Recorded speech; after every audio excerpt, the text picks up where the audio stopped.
ایک دفعہ کی بات ہے، ہرے بھرے پہاڑوں سے گھرے ایک خوبصورت گاؤں میں ایک چھوٹا سا لڑکا علی رہتا تھا۔ علی صرف 10 سال کا تھا، لیکن اس کا دنیا کا سب سے بڑا خواب تھا۔ وہ دنیا کا سب سے بڑا فنکار بننا چاہتا تھا۔ ہر صبح سورج نکلنے سے پہلے علی جاگ جاتا اور دریا کے کنارے بھاگ کر جاتا۔ وہاں وہ ایک سادہ لکڑی کی چھڑی سے گیلی ریت میں شاندار تصویریں بناتا۔ وہ آسمان میں اڑتے پرندے، ہوا میں جھومتے پھول اور گاؤں کے بچوں کے مسکراتے چہرے بناتا۔ لیکن علی بہت غریب تھا۔ اس کے والد اس کے چھوٹے ہونے پر فوت ہو گئے تھے اور اس کی ماں دوسرے لوگوں کے کپڑے دھو کر محنت سے روٹی کماتی تھی۔ وہ ایک چھوٹی سے مٹی کے گھر میں رہتے تھے جس کی چھت میں سوراخ تھے۔ جب بارش ہوتی تو پانی اندر ٹپکتا اور فرش پر پانی جمع ہو جاتا۔ علی کے پاس کاغذ، پینسل یا رنگین پینٹ خریدنے کے لیے پیسے نہیں تھے جیسے گاؤں کے امیر بچوں کے پاس تھے۔ پھر بھی اس نے کبھی خواب دیکھنا اور تصویریں بنانا نہیں چھوڑا۔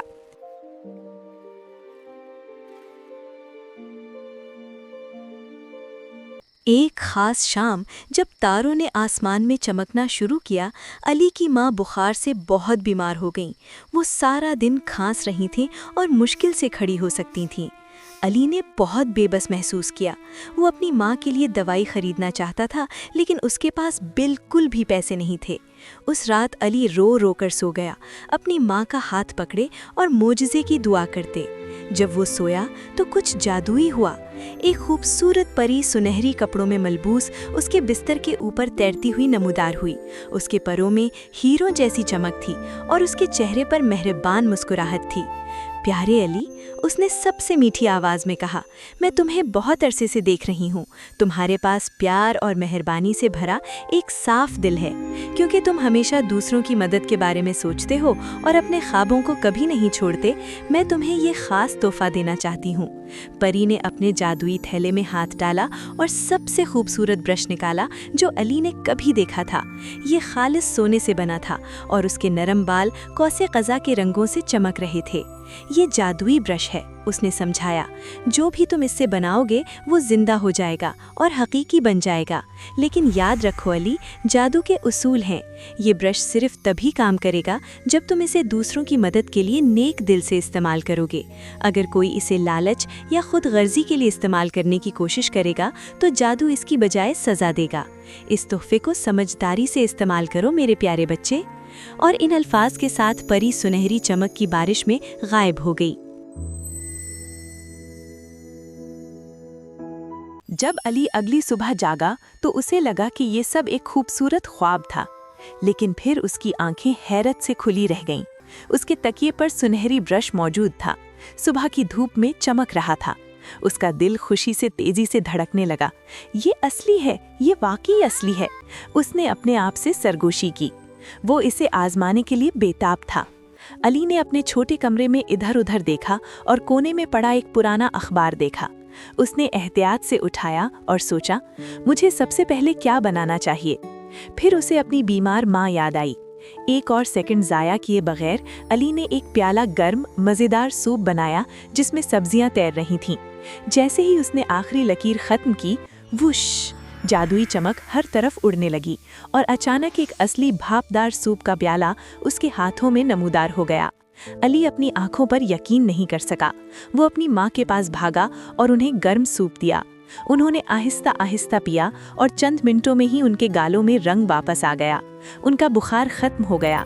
وہ دوبارہ مضبوط اور صحت مند محسوس کرنے لگی۔ علی، تمہیں یہ جادوئی سوپ کہاں سے ملا؟ انہوں نے حیرت سے پوچھا۔ علی نے انہیں سنہری برش دکھایا اور پری اور جادوئی تحفے کے بارے میں سب کچھ بتایا۔ علی کی ماں نے اسے مضبوطی سے گلے لگایا اور کہا، یہ واقعی ایک معجزہ ہے میرے بیٹے، لیکن ہمیں بہت محتاط رہنا چاہیے۔ جادو طاقتور ہے اور ہمیں اسے دوسروں کی مدد کے لیے استعمال کرنا چاہیے جو ہماری طرح تکلیف میں ہیں۔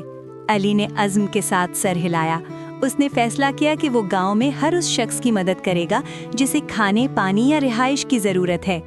اگلے دن علی نے بوڑھی دادی فاطمہ کو اپنے گھر کے باہر بہت اداس بیٹھے دیکھا۔